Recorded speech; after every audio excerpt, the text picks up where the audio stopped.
예수님께서 친히 말씀하시기를 마태복음 6장 9절에 다음 같은 말씀을 하십니다. 너희는 이렇게 기도하라. 그렇게 말씀하시면서 가르쳐 주신 말씀이 주기도입니다. 여러분들 생각할 때 주기도문이라고 말하지 마십시오. 주문같이 그렇게 말씀하면 안 됩니다. 기도를 이렇게 하라는 것을 가르쳐 주셨을 뿐이지 네가 그 주기도를 가지고 외우듯이 계속해서 주기도문 주문 외우듯이 하지 말라는 것입니다. 어떻게 말씀합니까? 마태복음 6장 9절에 말씀하시기를 너희는 이렇게 기도하라 말씀하시면서 하늘에 계신 우리 아버지여 이름이 거룩히 여김을 받으시오며 첫째가 무엇입니까? 하나님 이름이 거룩히 여김을 받으시옵소서. 그리고 두 번째가 마태복음 6장 10절은 이렇게 말씀합니다. 나라가 임하옵시오며 뜻이 하늘에서 이루어진 것 같이 땅에서 이루어지이다. 이 나라가 무슨 나라일까요? 한 번쯤 생각해 보셨습니까? 도대체 나라를 무엇을 의미하는 것일까? 첫 번째가 이름이 거룩히 여김을 받으시오며 그 이름이 어떻게 거룩하게 여기심을 받습니까? 나라가 임해야 합니다. 그런데 이 나라가 임할 때 주의 뜻이 하늘에서 이루어진 것 같이 이 땅이 이루어집니다. 그럼 여기 가장 중요한 것은 나라가 무엇일까요? 나라가 임하옵시오며 성경 말씀은 하나님께서 빌립보서 2장 6절에 근본 하나님 본체 되신 예수님이 또 이렇게 말씀하셨습니다. 마태복음 6장 31절에 말씀하시기를 너희가 염려하여 이러기를 무엇을 먹을까 무엇을 입을까 무엇을 마실까 하지 말라 명령하십니다. 하나님 먹고 사는 것 기도하는 것이 뭐가 잘못됐습니까? 이렇게 반문할 수 있습니다. 그런데 주님이 하신 말씀을 들으십시오. 마태복음 6장 31절에 그렇게 말씀하신 주님께서는 바로 이어서 6장 32절에 이렇게 말씀합니다. 이는 다 이방인들이 구하는 것이라. 이방인은 예수 밖에 있는 사람들, 세상 사람들이나 무속신앙 가진 사람들이라 그런 것 찾는다. 그런데 이렇게 말씀합니다. 마태복음 6장 32절에 말씀하시기를 이는 다 이방인들이 구하는 것이라. 그렇게 말씀하시면서 너희 하늘에 계신 너희 아버지께서 너희에게 이것이 있어야 할 것을 아시느니라. 그렇게 말씀합니다. 다 알고 계신다는 것입니다. 그러면서 또 하신 말씀이 마태복음 6장 33절에 너희는 먼저 그 나라와 그 의를 구하라. 여기 나라가 또 나옵니다. 그 나라를 구하라 있습니다. 무엇을 먹을까 마실까 입을까 이거 구하지 말고 먼저 그의 나라와 의를 구하라. 나라와 의가 같이 나옵니다. 그러면서 하신 말씀이 그리하면 이것을 너에게 더하시리라. 기도해서 달라는 것보다 먼저 그 나라와 그 의를 구했더니 내가 달라고 했던 것보다 더 주시겠다는 것입니다. 이것이 주님이 가르쳐주신 기도입니다. 그러면 나라가 무엇일까요? 마태복음 12장 28절에 이렇게 말씀합니다. 하나님의 성령을 힘입어 귀신을 쫓아내는 것이면 하나님 나라가 이미 너희에게 임하였느니라. 성령을 말씀합니다. 성령이 너에게 임하면 바로 귀신이 쫓겨나갈 것이고 귀신이 쫓겨나가면 하나님 나라가 이미 너희에게 임하였다. 성령을 받으셔야 됩니다. 그래서 성령이 함께하는 분은 하나님 나라가 임한 사람입니다. 귀신은 얼씬하지 못합니다. 로마서 14장 17절은 이렇게 기록하고 있습니다. 우리가 하신 말씀이 하나님 나라는 먹고 마시는 것이 아니요. 이 말이 무슨 말입니까? 육신의 것이 아니라는 것입니다. 영적인 겁니다. 하나님 나라는 먹고 마시는 것이 아니요. 오직 한 가지를 말씀합니다. 오직 단순어를 사용하고 있습니다. 오직 성령 안에 있는 의와 여기 의가 나옵니다. 의와 평강과 희락이니라. 이것이 바로 하나님 나라라는 것입니다. 성령 안에 그 의가 뭐냐면 성령 안에서 있는 사람이 의를 이룹니다. 이제 하늘나라 하나님 나라 우리가 장차 이 땅 떠나서 천국에 갔을 때 그것은 어떤 것인가요? 계시록 21장 4절은 이렇게 기록하고 있습니다. 모든 눈에서 눈물을 닦아주시고 다시는 사망이 없고 애통하는 것이나 곡하는 것이 없으며 아픈 것이 다시 있지 아니하리니. 이곳은 병이 없어요. 세상 육신의 생활하는 우리가 겪는 온갖 고통들, 두려움, 불안, 염려 하나도 없습니다. 이것이 하나님 나라입니다. 이 땅에도 마찬가지입니다. 성령께서 임하시면, 하나님 나라가 임하면 하나님 나라 안에는 장차 돌아갈 때 천국의 모형을 보여주고 계십니다. 염려도 없고 불안도 없고 근심도 없습니다. 그래서 성경 말씀 이렇게 기록합니다. 기도할 때 어떻게 기도해야 됩니까? 빌립보서 4장 6절에 아무것도 염려하지 말고 오직 기도와 간구로 너희 것을 감사함으로 하나님께 아뢰라. 염려하지 말라는 것입니다. 그러면서 성경이 이렇게 강조합니다. 데살로니가전서 5장 16절에서 17절 이하의 말씀 보게 되면 항상 기뻐하라. 쉬지 말고 기도하라. 범사에 감사하라. 이는 그리스도 예수 안에 있는 너희에게 향하신 하나님의 뜻이다. 여기 기도를 해야 되는데 항상 기뻐하며 기도하고 감사하라는 것입니다. 문제가 산더미처럼 쌓였는데 어떻게 항상 기뻐합니까? 근데 기도의 비밀이 있다는 것입니다. 기뻐해야 될 비밀이 있습니다. 감사해야 될 비밀이 있다는 것입니다. 이 기도는 중간에 있습니다. 오늘 성경 말씀을 이제 제가 소개하면서 말씀을 한 가지 풀어드리겠습니다. 교회 안에는 영적인 믿음을 가진 사람이 있고 육적인 믿음을 가진 사람이 있습니다. 기도는 영적 기도가 있고 육적 기도가 있습니다. 혹 사랑하는 성도 여러분, 기도하실 때 내 생각에 잡혀서 기도하는 사람 없습니까? 내 생각에 잡혀서 기도합니다. 문제만 보이면서 하나님 이 문제 어떻게 합니까? 해결해 주세요. 해결해 주세요. 계속해서 이 문제를 가지고 기도하다가 기도 끝나고 나면 다시 그 문제를 끌어안습니다. 문제가 떠나질 않습니다. 환경을 보면 문제는 그대로 남아 있습니다. 그러다 보니 근심하게 되고 기도는 했는데 염려하게 되고 이것이 육적 기도라는 것입니다. 육적인 믿음입니다. 그러면 영의 세계, 오늘 성경 말씀은 이렇게 기록하고 있습니다. 도대체 그럼 어떻게 기도해야 됩니까? 이렇게 질문하신다면 유다서 1장 20절에 성령으로 기도하라 그러셨습니다. 그 성령으로 하는 기도가 어떤 기도인가요? 성령 하나님은 영이십니다. 다시 말해서 영의 기도를 해라. 너 지금까지 육적 기도했지 않니? 맨날 환경에 어려운 거 가지고 해결해달라고 하는데 그건 육신에 매여서 하는 기도라는 것입니다. 영의 기도가 어떤 기도인지 아십니까? 요한복음 4장 24절에 하나님은 영이십니다. 고린도후서 3장 17절에 주는 영이시니 주가 계신 곳에는, 주의 영이 있는 곳에는 따라서요 자유가 있느니라. 매인 것이 없어요. 묶여지지 않습니다. 영의 세계 속에. 성경 말씀은 이렇게 기록합니다. 히브리서 1장 14절에 모든 천사들은 영이라 그랬습니다. 요한복음 6장 63절에 우리가 가지고 있는 성경 말씀을 가리켜 내 말은 영이요. 그러면 전부 영입니다. 하나님도 영이시고 천사도 영이고 성령 하나님도 영이시고 우리가 가지고 있는 말씀도 영인데 나는 육의 자리에 있습니다. 마치 기름과 물이 섞여지지 않습니다. 늘 뱅뱅 돌고 있습니다. 하나님의 영이시면 영의 세계, 하나님이 계신 영의 세계는 어떤 것인지 아세요? 그것은 근심이 없는 곳입니다. 내가 영의 기도 속에 들어가면 근심이 없어요. 이게 영의 기도입니다. 영의 세계. 영의 세계는 시간이 존재하지 않습니다. 영원합니다. 이것이 바로 하나님의 영의 세계입니다. 그 속에 들어가서 기도하셔야 되는데 늘 육의 자리에 머물러 있습니다. 육의 생각에 잡혀 있습니다. 그러면서 그 기도를 하는데 10년이 가도 똑같은 기도가 반복된다는 것입니다.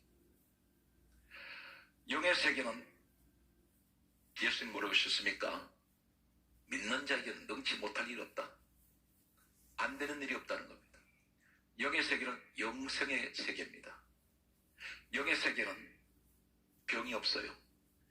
내 몸이 아픈데 영의 세계에 들어가면 내 병 고침받습니다. 치료돼 버립니다. 영의 세계는 근심이 없어요. 불안이 없어. 하나님 나라, 하나님 세계는.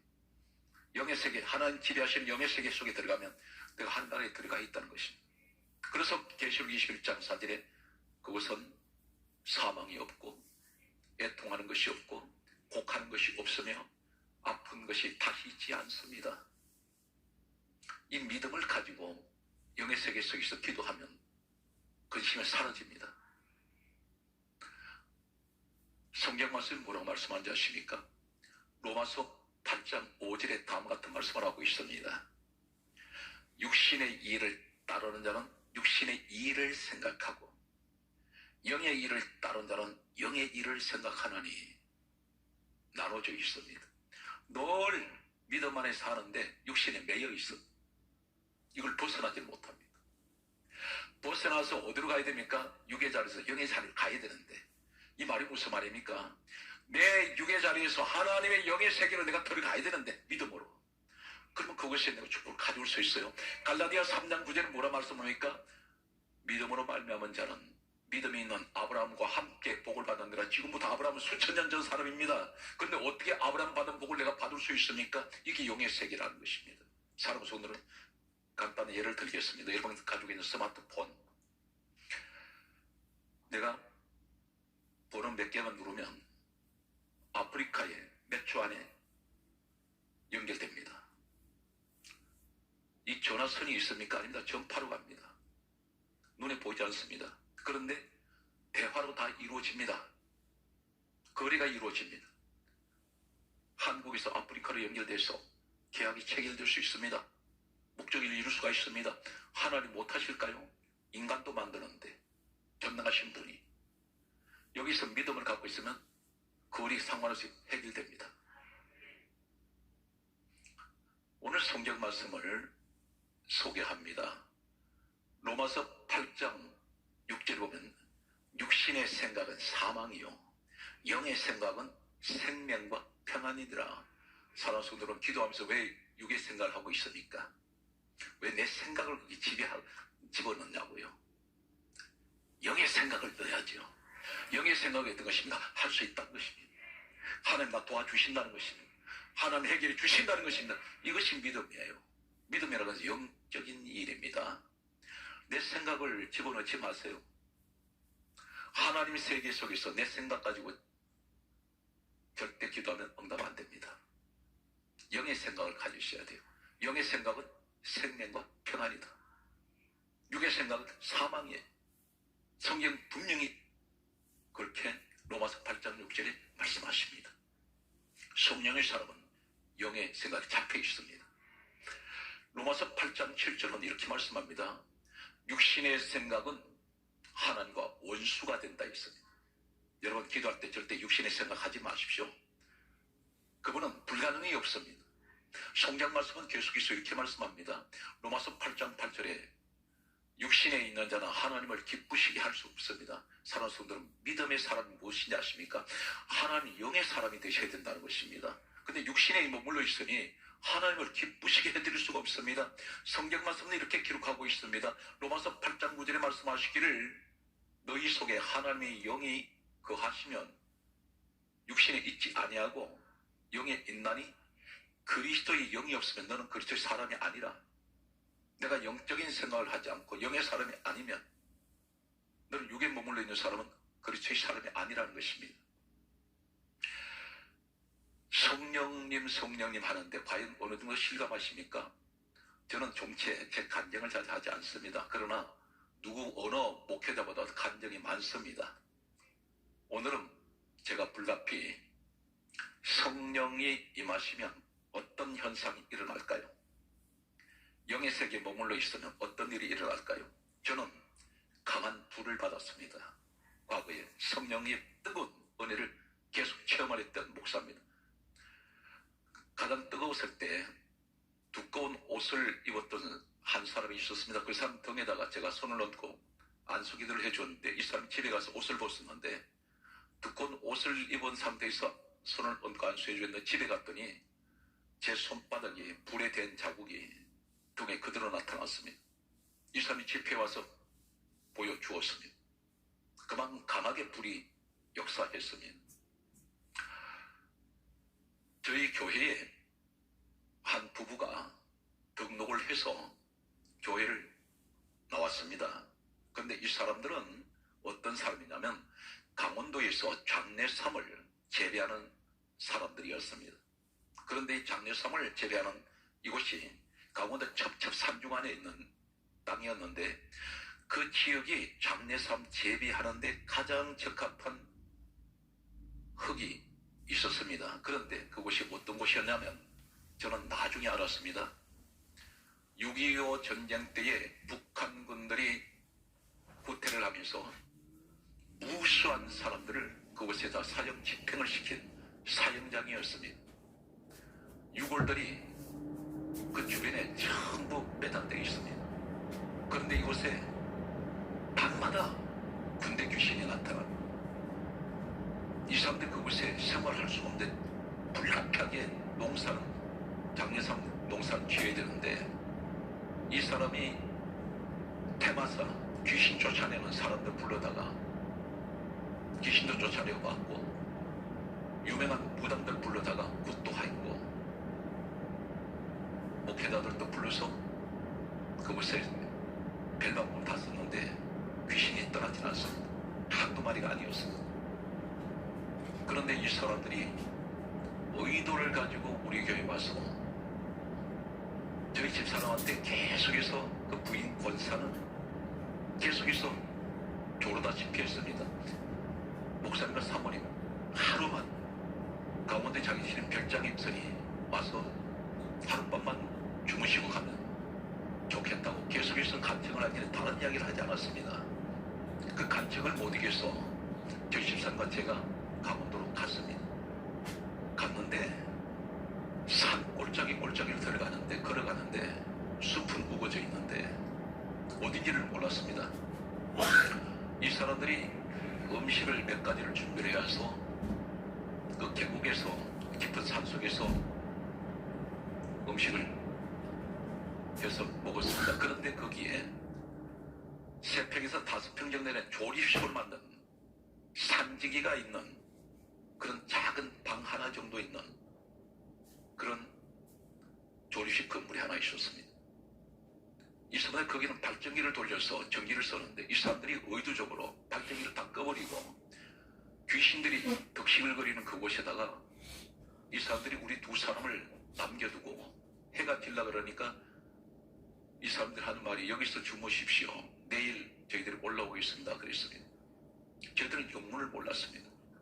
별장은 구경한 적도 없습니다. 이 사람들이 어떤 계획을 가지고 저희들을 그곳으로 불러들였습니다. 이 사람들은 나중에 하는 이야기가 별 방법을 다 써도 귀신이 나가질 않으니 윤옥인 목사 여기 불러다가 하룻밤 계시면 아마 귀신이 쫓겨나지 않겠느냐 자신들이 그렇게 얘기를 하고 의도적으로 우리를 거기서 불러들였습니다. 저희 집사람 피곤해서 깊은 잠에 빠졌습니다. 밤 12시 정도 됐는데 갑자기 군합 발자국 소리가 주변에서 들려오기 시작했습니다. 군인들이 걸어가는 군합 발자국 소리였습니다. 창문을 잡아당기고 문고리를 잡아당기고 조립식 몇 평 안 되는 그 건물 안에 갇혀있는 저희들은 사방에서 괴성소리, 짐승소리가 들리는데 제가 그때 엎드려서 기도 시작했습니다. 우리 하나님께서 성령님이 함께 하시고 천사를 보내주셨습니다. 새벽이 되어서 잠깐 잠에 들었다가 깨어났습니다. 해가 중천에 떠도록 이튿날 사람이 오질 않아요. 나중에 사람들이 이 두 사람이 올라왔는데 인사가 뭐라 하냐면 어젯밤에 아무 일 없었습니까? 물어요. 그래서 이 사람들이 의도적으로 나중에 이야기를 들었더니 귀신이 나타난 이곳은 한두 마리가 아닌 여기 사형 집행장이었는데 수를 헤아릴 수 없는 많은 사람들이 여기 죽은 총살시킨 자리입니다. 그러면서 여기 장례섬 재배를 해야 하는 곳인데, 목사님께 말씀드리면 혹시 또 목사님 어떻게 생각할지 몰라서 말씀 못 드리고 목사님 이쪽으로 오시도록 했다는 것입니다.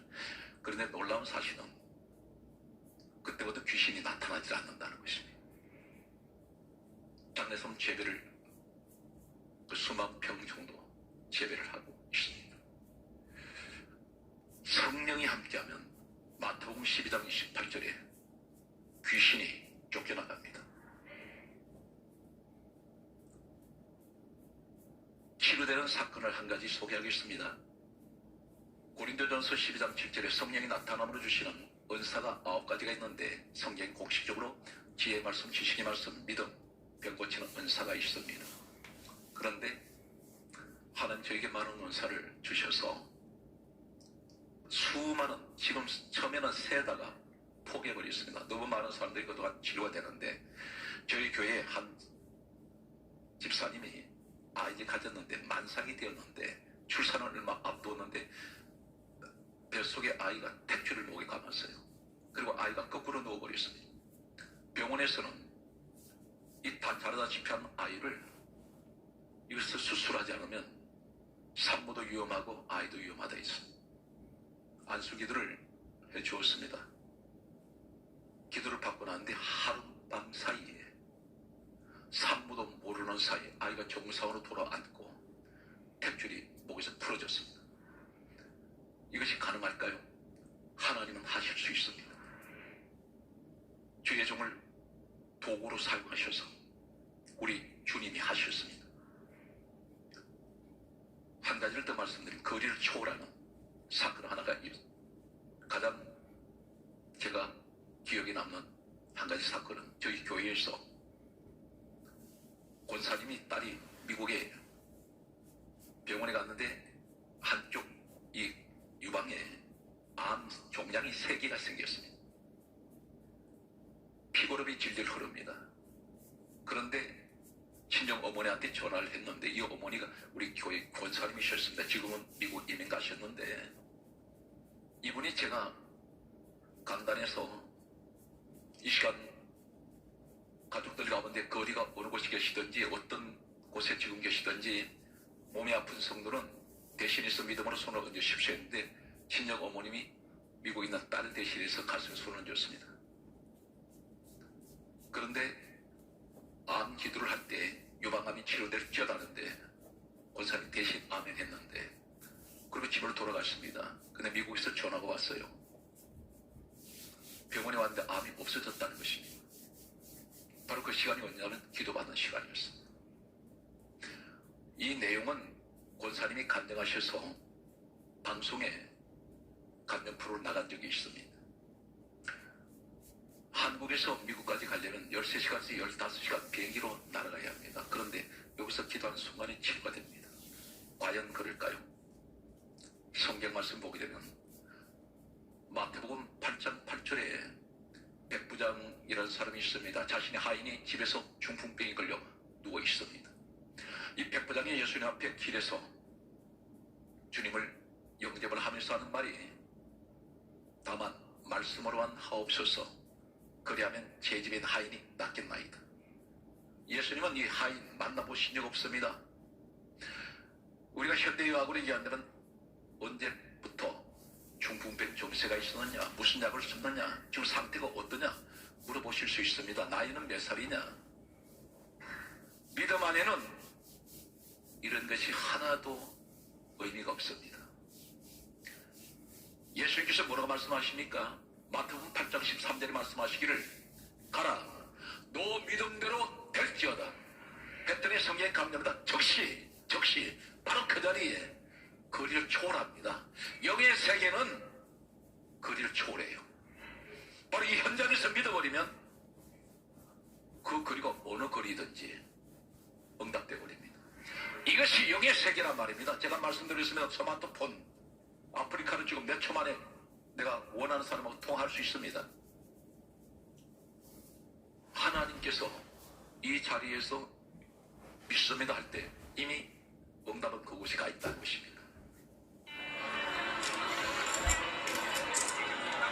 뒤척이며 서로의 안부를 묻고